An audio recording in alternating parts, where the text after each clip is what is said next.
Hello everyone and नमस्कार सभी को। आज हम लोग क्लास 12 जेक बोर्ड के आर्ट्स के एग्ज़ाम का डेट, सभी बोर्डों के एग्ज़ाम का डेट आ चुका है। झारखंड बोर्ड का 13 फरवरी से आप लोग का एग्ज़ाम भी स्टार्ट हो चुके हैं। तो यहाँ पे इस चैनल पे आपका पूरा ऑब्जेक्टिव सब्जेक्टिव क्वेश्चंस करवाए जाएंगे, आर्ट्स के सारे पेपर। तो चलिए बिना लेट किए हुए आज का चैप्टर जो है ईंटें, मनके तथा अस्थियां, हड़प्पा सभ्यता के वस्तुनिष्ठ प्रश्न, विकल्पीय प्रश्न, सारे प्रश्न यहाँ पे करने जा रहे हैं। तो बिना लेट किए हुए स्टार्ट करते हैं। तो पहला क्वेश्चन जो है यहाँ पे कि भारतीय पुरातत्व का पिता किसे कहा जाता है। तो अलेक्जेंडर का निगम को कहा जाता है। क्या जाएगा? ऑप्शन ए हो जाएंगे, ऑप्शन ए। नेक्स्ट क्वेश्चन है आपका, हड़प्पा सभ्यता में सर्वप्रथम किस स्थल की खोज की गई थी। कि हड़प्पा सभ्यता में सर्वप्रथम सबसे पहले किस स्थल की को खोज की गई थी। तो हड़प्पा। क्या हो जाएंगे? ऑप्शन बी हो जाएगा, हड़प्पा। नेक्स्ट क्वेश्चंस आपके, हड़प्पा सभ्यता के किस नगर में दुर्ग दीवार से घिरा हुआ नहीं मिला है। कि हड़प्पा सभ्यता में किस नगर में दुर्ग दीवार से घिरा हुआ नहीं मिला है। तो इसके ऑप्शन हो जाएंगे लोथल। लोथल आपका वहां नहीं मिला है। नेक्स्ट क्वेश्चंस आपके क्वेश्चन फोर आपका बोला जाता है, सिंधु घाटी सभ्यता में विशाल स्नानगार के अवशेष कहाँ से प्राप्त हुए हैं। तो ये आपके मोहनजोदड़ो से क्या हुआ है? प्राप्त हुआ है। क्या जाएंगे? ऑप्शन सी हो जाएंगे। नेक्स्ट क्वेश्चंस आपके, सिंधु घाटी सभ्यता में शिल्प उत्पादन का एक प्रमुख केंद्र था। सिंधु घाटी सभ्यता में शिल्प उत्पादन का एक प्रमुख केंद्र था। कौन था वो था चनुदड़ो। क्या थे? चनुदड़ो। ऑप्शन डी हो जाएगा। नेक्स्ट क्वेश्चन 6 आपका बोला जाता है क्या, मेसोपोटामिया के प्रलेखों में मेल्हुआ शब्द का प्रयोग किस सभ्यता के लिए किया जाता है। तो हड़प्पा सभ्यता के लिए किया जाता है। क्या हो जाएगा? ऑप्शन ए हो जाएंगे। नेक्स्ट क्वेश्चंस आपके, लोथल कहाँ स्थित है। लोथल कहाँ स्थित है। तो ये आपकी गुजरात में स्थित है। कहाँ है? गुजरात में है। नेक्स्ट क्वेश्चन 8, हड़प्पा किस नदी किनारे स्थित है। तो ये आपके हड़प्पा आपके रावी नदी के किनारे स्थित है। नेक्स्ट आपके क्वेश्चन 9, सिंधु घाटी के निवासियों को सोना कहाँ से प्राप्त होता है। तो कर्नाटक। कहाँ से होता है? कर्नाटक। ऑप्शन सी हो जाएंगे। नेक्स्ट क्वेश्चंस, हड़प्पा सभ्यता में बंदरगाह का प्रमाण कहाँ से मिला है। हड़प्पा सभ्यता में जो है बंदरगाह का प्रमाण कहाँ से मिला है। तो ये लोथल से मिले। क्या हो जाएंगे? Option A Lothal. Next questions आपके जो हैं वो, हड़प्पा सभ्यता का किस देश के साथ व्यापारिक संबंध नहीं था। तो चीन देश के साथ उसका व्यापारिक संबंध नहीं था। क्या हो जाएंगे? ऑप्शन डी हो जाएंगे। नेक्स्ट क्वेश्चंस आपके क्वेश्चन 12, क्या बोला जाता है, जुते हुए खेत का प्रमाण कहाँ से मिला है। कि जुते हुए खेत का जो प्रमाण है वो कहाँ से मिला है। तो कालीबंगा से। ऑप्शन क्या हो जाएंगे? सी हो जाएंगे, कालीबंगा से मिला है। नेक्स्ट क्वेश्चंस, हड़प्पा वासियों को लाजवर्द मणि कहाँ से प्राप्त होता है। तो ये आपके हो जाएंगे ऑप्शन सी, सोरतुघई से आपका क्या होता है? लाजवर्द मणि का प्राप्त आपका कहाँ से प्राप्त होता है? सोरतुघई। ऑप्शन सी हो जाएंगे। नेक्स्ट क्वेश्चन जो है आपके, कि क्षेत्रफल के अनुसार सिंधु घाटी सभ्यता का सबसे बड़ा नगर था। क्या था? मोहनजोदड़ो। ऑप्शन हो जाएंगे बी। नेक्स्ट क्वेश्चंस आपके 15 लास्ट क्वेश्चन है वस्तुनिष्ठ प्रश्न के, कि हड़प्पा सभ्यता की लिपि की मुख्य विशेषता थी, क्या थी? या दाएं से बाएं ओर लिखी जाती है। क्या दाएं से बाएं लिखा जाता है इस तरह की? क्या हो जाएगा? ऑप्शन ए हो जाएंगे। अब हम अति लघु उत्तरीय प्रश्न करेंगे। अति लघु उत्तरीय प्रश्न क्या बोला जाता है? हड़प्पा सभ्यता को कांस्य युगीन सभ्यता क्यों कहा जाता है? तो हड़प्पा सभ्यता को कांस्य युगीन सभ्यता इसलिए कहा जाता है क्योंकि यहाँ पर लोगों ने औजार बनाने के लिए तांबे और 3 धातु को मिलाकर कांस्य धातु का उपयोग किया था। इसलिए उन्हें क्या बोला जाता है? कांस्य युगीन बोला जाता है, क्योंकि वो तांबे और टीन को मिलाकर कांस्य धातु का उपयोग करते थे औजार बनाने के लिए। दूसरे क्वेश्चन जो है आपके कि हड़प्पा सभ्यता को सिंधु घाटी सभ्यता क्यों कहा जाता है? तो हड़प्पा और मोहनजोदड़ो नगरों के अवशेष मुख्य तौर पर सिंधु नदी या सिंधु नदी घाटी के आसपास से प्राप्त हुए हैं। इस कारण से हड़प्पा सभ्यता को सिंधु घाटी सभ्यता भी कहा जाता है, क्योंकि हड़प्पा और मोहनजोदड़ो नगरों के अवशेष जो है मुख्य तौर पर और सिंधु नदी या सिंधु घाटी नदी घाटी के आसपास में प्राप्त हुए, इसलिए उन्हें हड़प्पा सभ्यता को सिंधु घाटी सभ्यता को कहा जाता है। नेक्स्ट जो क्वेश्चन है आपका कि सिंधु घाटी सभ्यता में मनके बनाने के लिए किस सामग्री का उपयोग किया जाता है? तो सिंधु घाटी सभ्यता में मनके बनाने के लिए कार्नेलियन क्रिस्टल, सेलखड़ी, तांबा, जेस्पर, क्वार्ट्ज, शंख पत्थर, कांसा और सोना जैसी धातु का उपयोग किया जाता है।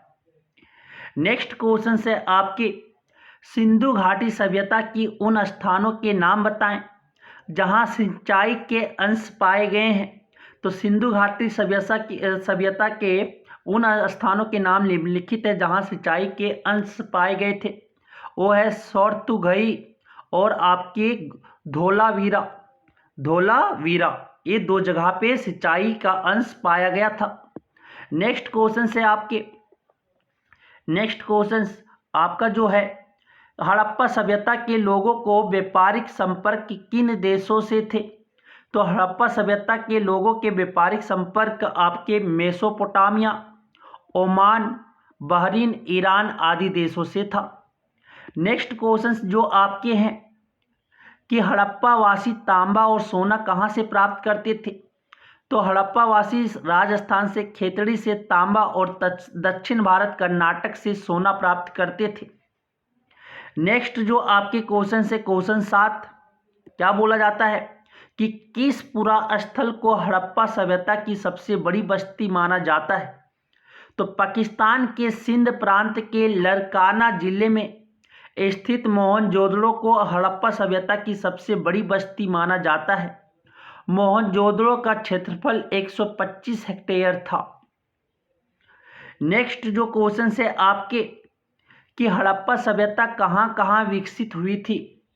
हड़प्पा सभ्यता पाकिस्तान, दक्षिण अफगानिस्तान, गुजरात, राजस्थान, पंजाब, हरियाणा, पश्चिम उत्तर प्रदेश में विकसित हुई थी। नेक्स्ट क्वेश्चन है आपके हड़प्पाई लिपि की 2 मुख्य विशेषताएं बताएं। तो हड़प्पाई लिपि की 2 मुख्य विशेषताएं हैं। हड़प्पा लिपि आपको आज तक पढ़ने में सफलता नहीं प्राप्त की जा सकी है। यद्यपि निश्चित रूप से यह वर्णमालीय नहीं है, क्योंकि वर्णमाला के प्रत्येक चिन्ह एक स्वर या एक व्यंजन को दर्शाता है। दूसरा जो है यह लिपि दाएं से बाएं लिखी जाती थी, क्योंकि दाएं ओर अधिक अंतराल है जबकि बाएं ओर कम जगह है। तो नेक्स्ट क्वेश्चन है आपके चोनू दड़ों के लोगों की शिल्पकारों के नाम लिखें। तो चोनू दड़ों के लोग शिल्प कार्य के लिए मनके बनाना, शंख की कटाई करना, धातु कर्म, मोहर निर्माण तथा बाट बनाना आदि काम करते थे। नेक्स्ट जो है आपके लघु उत्तरीय प्रश्न हड़प्पा सभ्यता से धार्मिक जीवन का वर्णन करें। तो हड़प्पा सभ्यता या सिंधु घाटी सभ्यता का धार्मिक जीवन मुख्यतः मातृ देवी की पूजा पर आधारित था। खुदाई में बहुत अधिक संख्या में नारियों की मूर्तियां मिली हैं, जिससे यह ज्ञात होता है कि सिंधु घाटी के निवासी मातृ देवी की उपासना किया करते थे। हड़प्पा वासी मातृ देवी के साथ ही देवताओं की पूजा भी किया करते थे। मातृ देवी और देवताओं को बलि भी दी जाती थी। धार्मिक अनुष्ठानों के लिए धार्मिक इमारतें बनाई गई होंगी, लेकिन मंदिर के प्रमाण नहीं प्राप्त होते हैं। मोहनजोदड़ो से एक मोहर प्राप्त हुई है, जिस पर पद्मासना की मुद्रा में एक पुरुष ध्यान की मुद्रा में बैठा हुआ है। इसे पशुपति महादेव का रूप माना गया है। पशुपतिनाथ वृक्ष, लिंग, योनि और पशु आदि की भी पूजा की जाती थी। वृक्ष पूजा काफी प्रचलित थी। इस काल के लोग जादू टोना, भूत प्रेत और अंधविश्वासों पर विश्वास किया करते थे। वे बुरी शक्तियों से बचने के लिए ताबीज धारण करते थे। हड़प्पावासी कुबड़ वाला सांड की भी पूजा किया करते थे।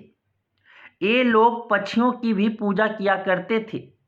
स्वास्तिक चिन्ह संभवतः हड़प्पावासियों की ही देन है। अब आगे आता है आपके नेक्स्ट क्वेश्चंस। हड़प्पा वासियों के पश्चिम एशिया के साथ व्यापारिक संबंधों का वर्णन कीजिए।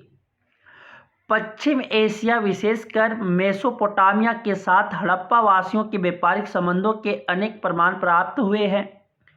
यह व्यापार स्थल एवं जल दोनों मार्ग से होता था। निम्नलिखित पुरातात्विक प्रमाण हड़प्पा वासियों के पश्चिम एशिया के साथ व्यापारिक संबंधों की पुष्टि करते हैं। तांबे को संभवतः ओमान से मंगाया जाता था। रासायनिक अध्ययनों से यह प्रतीत होता है कि हड़प्पा और ओमान के बर्तनों में प्राप्त निकेल के जो अंश पाए गए हैं, उनका उद्भव एक ही स्थान है। ओमान में एक हड़प्पा का एक जार प्राप्त हुआ है। इसमें काली मिट्टी की परत चढ़ी हुई है। यह हड़प्पा वासियों के पश्चिमी एशिया के साथ व्यापारिक संबंधों की पुष्टि करता है। नेक्स्ट आपके जो पॉइंट है इसका, हड़प्पा वासियों के शिल्प कार्य के लिए ईरान एवं बालूचिस्तान से चांदी आती थी।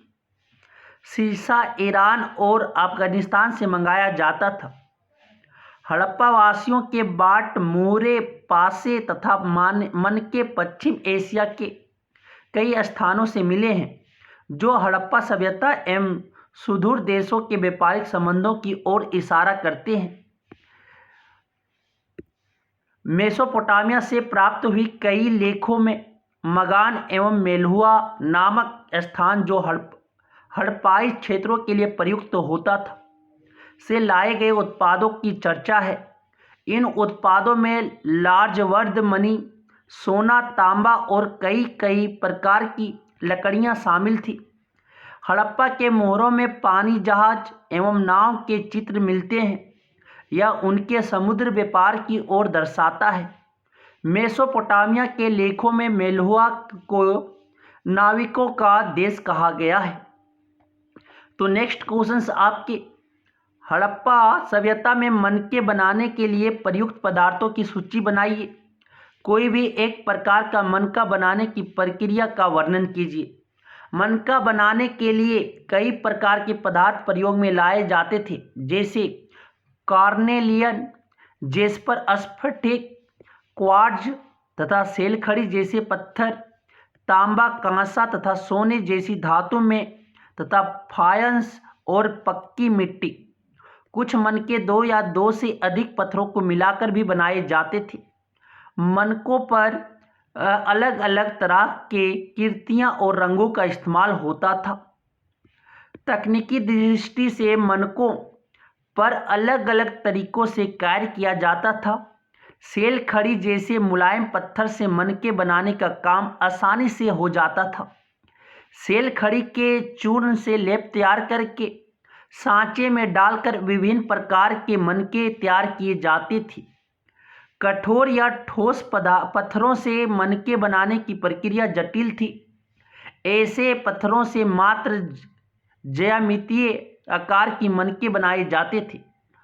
पुरातत्वविदों के अनुसार अकीक का लाल रंग एक जटिल प्रक्रिया द्वारा तथा अर्थात पीले रंग की कच्चे माल और उत्पादन के विभिन्न चरणों में मनकों के आगे में पकाकर प्राप्त किया जाता था। सर्वप्रथम बड़े पत्थर को छोटे छोटे टुकड़ों में तोड़ा जाता था, उनमें से बारीकी से सिल्क निकाले जाते थे, फिर मनके बनाए जाते थे। मनके को अंतिम रूप देने के लिए घिसाई कर और पॉलिश कर उनके छेद किए जाते थे। नेक्स्ट क्वेश्चन है आपके सिंधु घाटी सभ्यता के मोहनजोदड़ो से प्राप्त विशाल स्नानगार पर एक संक्षिप्त टिप्पणी लिखे। मोहनजोदड़ो का सर्वाधिक महत्वपूर्ण सार्वजनिक भवन विशाल स्नानगार है, जिसका जलाशय दुर्ग के किले में स्थित है। उत्तम कोटि की पक्की ईंटों से बना विशाल स्नानगार स्थापत्य कला का सुंदर उदाहरण है। यह जलाशय 12 मीटर लंबा, 7 मीटर चौड़ा और लगभग 3 मीटर गहरा है। इसके दोनों किनारों पर अर्थात इसके उत्तरी और दक्षिणी भाग में नीचे जाने के लिए सीढ़ियां भी बनी हुई है। स्नानगार का फर्श पक्की ईंटों का बना हुआ है। इसके 3 और कमरे बने हुए थे। इनमें से एक में एक बड़ा कुआं था, जिससे जलाशय से पानी आता था। जलाशय का पानी निकालने के लिए एक नाली थी। इसके उत्तर में एक गली के दूसरी तरफ अपेक्षाकृत छोटी संरचना में 8 स्नानघर बने हुए थे।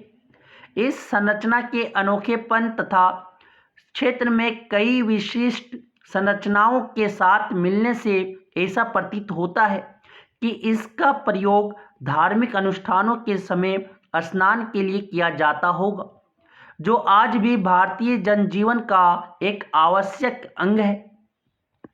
नेक्स्ट क्वेश्चन जो आपके हैं, हड़प्पा सभ्यता के पतन के कारणों का वर्णन करें। हड़प्पा सभ्यता की पतन गिरने के कारणों का वर्णन करना है। तो हड़प्पा सभ्यता की पतन के संदर्भ में कोई संतोषजनक प्रमाण नहीं मिला है। लगभग 1800 ईसा पूर्व के आसपास इस सभ्यता का पतन हो गया। इस सभ्यता के पतन के संदर्भ में विद्वान एकमत नहीं है, फिर भी कुछ ऐसे प्रमाण मिले हैं जिसके द्वारा अनुमान लगाया जाता है कि हड़प्पा सभ्यता के पतन के निम्नलिखित कारण थे। पहला जो है बाढ़। सिंधु घाटी सभ्यता के प्रमुख नगर नदियों के किनारे बसे थे। इस नदियों में प्रतिवर्ष बाढ़ आती थी। बाढ़ से प्रतिवर्ष क्षति भी होती थी। इस कारण से हड़प्पावासी मूल स्थान को छोड़कर अन्य स्थानों पर रहने के लिए विवश हो गए होंगे। दूसरा महामारी। मोहनजोदड़ो से प्राप्त नर कंकालों के परीक्षण के बाद यह निष्कर्ष निकलता है कि हड़प्पावासी मलेरिया महामारी जैसी अनेक प्राकृतिक आपदाओं के कारण बीमारियों के शिकार हो गए और उनके जीवन का अंत हो गया। इस कारण से भी इस सभ्यता का पतन हो गया। तीसरा जो है जलवायु परिवर्तन। अनेक विद्वानों का कहना है कि अचानक सिंधु घाटी क्षेत्र में जलवायु परिवर्तन के कारण या हरा भरा क्षेत्र जंगल एवं बारिश की कमी के कारण मरुस्थल के रूप में परिवर्तित हो गया। इस कारण से भी यह सभ्यता नष्ट हो गया। चौथा बाह्य आक्रमण। अनेक विद्वानों का अनुमान है कि बाहरी आक्रमण के कारण इस सभ्यता का अंत हुआ। संभवतः ये बाहरी आक्रमणकारी आर्य रहे होंगे। उपयुक्त कारणों के आधार हम कह सकते हैं कि हड़प्पा सभ्यता का पतन हो गया। नेक्स्ट जो आपके क्वेश्चन है क्या है कि पुरातत्वविद हड़प्पा समाज में सामाजिक आर्थिक भिन्नताओं का पता किस प्रकार लगाते हैं, वह कौन सी भिन्नताओं पर ध्यान देते हैं। तो पुरातत्वविद संस्कृति विशेष के लोगों को सामाजिक एवं आर्थिक भिन्नता का पता लगाने के लिए अनेक विधियों का इस्तेमाल करते हैं। इनमें से 2 प्रमुख विधियां हैं, सवाघनों का अध्ययन और विलासिता की वस्तुओं की खोज। समाधानों का अध्ययन सामाजिक एवं आर्थिक भिन्नताओं का पता लगाने का महत्वपूर्ण तरीका है। उल्लेखनीय है कि हड़प्पा सभ्यता के विभिन्न पुरा स्थलों में जो समाधान मिले हैं उनसे स्पष्ट होता है कि मृतकों को सामान्य रूप से गति अथवा गड्ढों में दफनाया जाता था, परंतु सभी गर्तों की बनावट एक जैसी नहीं थी। अधिकांश सावधान गर्तों की बनावट समान थी, लेकिन कुछ की सतहों पर ईंटों की चिनाई की गई थी। ईंटों की चिनाई वाले गर्त उच्च अधिकारी वर्ग अथवा संपन्न समाधान रहे होंगे। समाधान गर्तों में सब समान रूप से उत्तर दक्षिण दिशा में रखकर दफनाया जाता थे। कुछ कब्रों में सब मृत भांडों और आभूषणों के साथ दफनाए मिले हैं और कुछ में तांबे के बर्तन, सीप और सुइयां भी मिली है। कुछ स्थानों से बहुमूल्य आभूषण एवं अन्य सामान मिले हैं, तो अनेक जगहों में सामान्य आभूषण को प्राप्ति हुई है। कालीबंगा में छोटे छोटे वृत्ताकार गड्ढों में अन्न के दाने तथा मिट्टी के बर्तन मिले हैं। कुछ गड्ढों में हड्डियां की भी एकत्रित मिली है। इससे स्पष्ट होता है कि हड़प्पा समाज में शव का अंतिम संस्कार विभिन्न तरीकों से कम 3 तरीकों से किया जाता था। शव का सावधानीपूर्वक अंतिम संस्कार करने और आभूषण एवं प्रसाधन सामग्री उनके साथ रखने जैसे तथ्यों से स्पष्ट होता है कि हड़प्पा वासी मरणोपरांत जीवन में विश्वास करते थे। दूसरा, विलासिता की वस्तुओं का पता लगाना। सामाजिक एवं आर्थिक भिन्नता के अस्तित्व का पता लगाने की एक अन्य महत्वपूर्ण विधि विलासिता की वस्तुओं का पता लगाना है। साधनों से उपलब्ध होने वाली पूरी वस्तुओं का अध्ययन करके पुरातत्वविद उन्हें 2 वर्गों अर्थात उपयोगी और विलास की वस्तुओं में विभाजित करते हैं। प्रथम वर्ग अर्थात उपयोगी वस्तुओं के अंतर्गत दैनिक उपयोग की वस्तुएं जैसे चकिया, मृदभांड, सुई आदि आती है। इन्हें पत्थर अथवा मिट्टी जैसे सामान्य पदार्थों से आसानी पूर्वक बनाया जा सकता था। इस प्रकार की वस्तुएं लगभग सभी हड़प्पा पुरा स्थलों से प्राप्त हुई है। विलासिता की वस्तुओं के अंतर्गत बहुत महंगी अथवा दुर्लभ वस्तुएं सम्मिलित थी, जिनका निर्माण स्थानीय स्तर पर अनुपलब्ध पदार्थों से एवं जटिल तकनीकी द्वारा किया जाता था। ऐसी वस्तुएं मुख्य रूप से हड़प्पा और मोहनजोदड़ो जैसे महत्वपूर्ण नगरों से ही मिली है। ऐसा प्रतीत होता है कि हड़प्पा समाज में विद्यमान विभिन्नताओं का प्रमुख आधार आर्थिक स्थिति ही रहा होगा। उदाहरण के लिए कालीबंगा में प्रमाण से पता लगता है कि पुरोहित वर्ग दुर्ग में रहते थे और निचले भाग में स्थित अग्नि वेदिका पर धार्मिक अनुष्ठान करते थे। इस प्रकार पूरा तत्वविद हड़प्पा समाज की सामाजिक आर्थिक भिन्नता का पता लगाने के लिए अनेक महत्वपूर्ण बातें जैसे लोगों की सामाजिक स्थिति, आर्थिक स्थिति, नगरों अथवा छोटी बस्तियों में निवास, खान पान एवं रहन सहन और साधनों से प्राप्त होने वाली बहुमूल्य अथवा सामान्य वस्तुओं पर विशेष रूप से ध्यान देते हैं। नेक्स्ट आपका क्वेश्चन जो है, नेक्स्ट क्वेश्चन, मोहनजोदड़ो की कुछ विशेषताओं का वर्णन कीजिए। मोहनजोदड़ो पाकिस्तान के सिंध प्रांत के लरकाना जिले में स्थित था। सिंधी भाषा में मोहनजोदड़ो का शाब्दिक अर्थ है मृतकों का टीला।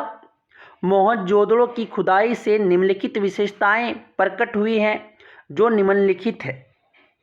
सुनियोजित नगर। मोहनजोदड़ो एक विशाल शहर था। मोहनजोदड़ो एक विशाल शहर था जो 125 हेक्टेयर क्षेत्र में फैला हुआ था। यह शहर 2 भागों में विभाजित था। शहर के पश्चिम में एक दुर्ग था जो ऊंचाई में स्थित था एवं पूर्व में नीचे एक नगर बसा हुआ था। दूसरा, दुर्ग की संरचना। दुर्ग की संरचना कच्ची ईंटों के चबूतरे पर बनाई गई थी। इसमें बड़े बड़े भवन थे जो संभवतः प्रशासनिक अथवा धार्मिक केंद्रों के रूप में कार्य करते थे। दुर्ग के चारों ओर ईंटों की बनी दीवार थी जो दुर्ग को निचले शहर से विभाजित करती थी। निचले शहर का क्षेत्र दुर्ग की अपेक्षा कहीं अधिक बड़ा था, जिसमें सामान्य जनता निवास करती थी। निचले शहर को भी दीवार से चारों ओर से घेरा गया था। प्रायः सभी बड़े मकानों में रसोई घर, स्नान घर, शौचालय और कुएं होते थे। घर की दरवाजे और खिड़कियां प्रायः सड़क की ओर नहीं खुलती थी। उस समय के घरों में गोपनीयता का विशेष ध्यान रखा जाता था। दूसरा, सुव्यवस्थित सड़कें एवं नालियां। सड़कें पूरब से पश्चिम एवं उत्तर से दक्षिण की तरफ बनी होती थी और एक दूसरे को समकोण पर काटती थी, एवं समकोण मतलब 90 डिग्री पर काटती थी, एवं शहर को आयताकार भागों में विभाजित करती थी। दूसरी, नालियां पक्की ईंटों से बनी तथा ढकी हुई होती थी। उनमें थोड़ी थोड़ी दूरी पर हटाने वाले पत्थर लगे होते थे ताकि नालियों की सफाई की जा सके। दूसरा, विशाल स्नानघर, अन्नाघर एवं भवन। मोहनजोदड़ो का सर्वाधिक महत्वपूर्ण सार्वजनिक भवन विशाल स्नानघर। इसका जलाशय दुर्ग के टीले में स्थित था। इसकी संरचना अनोखी है तथा धार्मिक संबंधी अनुष्ठानों में इसका प्रयोग किया जाता था। मोहनजोदड़ो की अन्य महत्वपूर्ण विशेषता दुर्ग में मिलने वाला विशाल अन्नागार है। विशाल अन्नागार के दक्षिण में ईंटों के चबूतरे की कई कतारें थी। मोहनजोदड़ो की दुर्ग क्षेत्र में विशाल स्नानगार की तरफ एक अन्य लंबा भवन मिले हैं। विद्वानों के अनुसार यह भवन किसी उच्च अधिकारियों का निवास स्थान रहा होगा। दूसरा, कुशल एवं व्यवस्थित नागरिक प्रबंध। हड़प्पाई समाज में शासकों द्वारा कुशल व्यवस्थित नागरिक प्रबंध। मोहनजोदड़ो का नागरिक प्रबंध अत्यधिक कुशल एवं व्यवस्थित था, परंतु यह कहना कठिन है कि सिंधु घाटी सभ्यता के शासक कौन थे। संभव है कि वे राजा थे या पुरोहित अथवा व्यापारी। संभव है कि नगरपालिका का शासन प्रबंध था, किंतु इतना निश्चित है कि मोहनजोदड़ो का नागरिक प्रबंध कुशल हाथों में था। उनका प्रशासन अत्यधिक कुशल एवं उत्तरदायी था। तीसरा क्वेश्चन जो है दीर्घ उत्तरीय आपके प्रश्न, हड़प्पाई समाज में शासकों द्वारा किए जाने वाले संभावित कार्यों का संक्षेप में वर्णन करें। हड़प्पा सभ्यता के राजनीतिक संगठन के विशेष में निश्चय पूर्वक कुछ भी कहना कठिन है। हमें यह ज्ञात नहीं है कि हड़प्पा सभ्यता के शासक कौन थे। संभव है कि वह राजा होगा या पुरोहित होगा या कोई व्यापारी। हंटर महोदय यहाँ के शासन को जनतंत्रात्मक मानते हैं, किंतु पिगट एवं व्हीलर महोदय के अनुसार सुमेर की तरह यहाँ के शासक भी पुरोहित ही थे। कुछ विद्वानों के अनुसार हड़प्पा सभ्यता पर 2 राजधानियां हड़प्पा एवं मोहनजोदड़ो से शासन किया जाता था। कुछ अन्य विद्वानों के अनुसार संभवतः संपूर्ण क्षेत्र अनेक राज्यों में विभक्त था। इन राज्यों की अपनी अपनी राजधानियां थीं, जिसे सिंध की मोहनजोदड़ो, पंजाब की हड़प्पा, राजस्थान की कालीबंगा एवं गुजरात की लोथल। कुछ अन्य विद्वानों के अनुसार सिंध घाटी सभ्यता में अनेक राज्यों का अस्तित्व नहीं था, बल्कि एक ही राजा के नेतृत्व में वहां पर शासन किया जाता था। सिंधु घाटी सभ्यता के शासन का स्वरूप चाहे जैसे भी हो, इतना तो निश्चित है कि यहाँ का शासन अत्यंत कुशल एवं उत्तरदायी था। हड़प्पाई समाज में शासकों द्वारा अनेक महत्वपूर्ण कार्यों का संपादन किया जाता था। ऐसा प्रतीत होता है कि शासक राज्य में शांति व्यवस्था को बनाए रखने तथा आक्रमणकारियों से सुरक्षा के लिए उत्तरदायी था। हड़प्पा सभ्यता की सुनियोजित नगर सफाई तथा जल निकास की उत्तम व्यवस्था, अच्छी सड़कें, उन्नत व्यापार मापतोल के एक मानक सांस्कृतिक विकास, विकसित उद्योग धंधे, संपन्नता आदि इस बात की प्रबल संभावना है कि हड़प्पा सभ्यता के शासक प्रशासनिक कार्यों के में विशेष ध्यान देते थे।